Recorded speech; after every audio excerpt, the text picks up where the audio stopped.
முருகனை பார்க்க போகலாமா? மார்னிங் 4:30க்கே எந்திரிச்சிட்டோம். எந்திரிச்சு நான் அண்ணன் 3 பேரும் குளிச்சுட்டு சாமியை பார்க்க கிளம்பிட்டோம். செம்ம க்ரௌடு. 5:30க்கெல்லாம் நாங்கள் உள்ளே வந்துட்டோம்.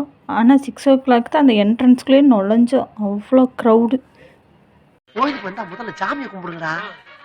ஆண்டியின் கோலமுற்று மலை மீது நீ அமர்ந்த பழனி ஒரே மனைவி. ஃபஸ்ட்டெல்லாம் கொஞ்சம் தூரம் நடந்தோன்னே யானைப்பாதை வழியாக விட்டுருவாங்க. ஆனால் இப்போல்லாம் பாதி தூரம் கிரிவலம் போனதுக்கப்புறம் தான் உள்ளவே விட்டுறாங்க. இருந்தா ஊருக்கு இல்லைன்னா சாமிக்கு. என்னடாங்க சத்தம்?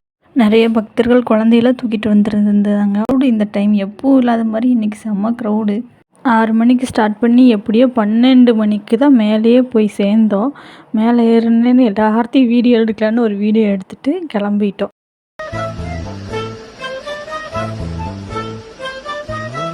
அழி அழி பட்டையை போட்டுட்டா நல்லவன் நம்பிடுவாங்களா? அதான் ஸ்டெப்பு ஏறும்போதே ஒரு வாட்டர் பாட்டில் ஒரு பிஸ்கட் பாக்கெட்டு கொடுத்தாங்க. அதுதான் இன்றைக்கி ஃபுல்லாகவே எங்களுக்கு லஞ்சு பிரேக்ஃபாஸ்ட்டு எல்லாமே. மோர் கொடுத்துருந்தாங்க. குடிச்சிட்டு லைனில் நிற்க போயிட்டோம். அப்பனே முருகா, செந்தூர் வாழ் செல்வ குமரா, வேலெடுத்து வீசி காட்டியவனே, தமிழனின் தனி தேவா, இளமையே எழிலே அமுதமனும் தமிழ் மொழி அழியாதிருக்க இந்த சூனாப்பானாவின் வீரம் உலகமெல்லாம் பரவ அருள் புரிவாய் அப்பனே, அருள் புரிவாய்.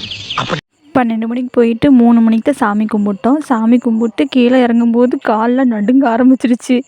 ஒரு காமெடியாக இருந்தது. கால் இறங்கவே முடியல ஸ்டெப்பு. அப்புறம் முருகனை பார்த்து சிறப்பான தரிசனம். அப்படியே கண்ணுக்குள்ளேயே நிற்குது இன்னுமே அந்த காட்சி. முருகன் அருளால் உங்களுக்கு எல்லா அருளும் கிடைக்கட்டும். அட பாவிகளா, காலையில 6 மணிக்கு ஓட ஆரம்பிச்சது சாயங்காலம் 6 மணி ஆகி ஓட்ட நிக்கலையே.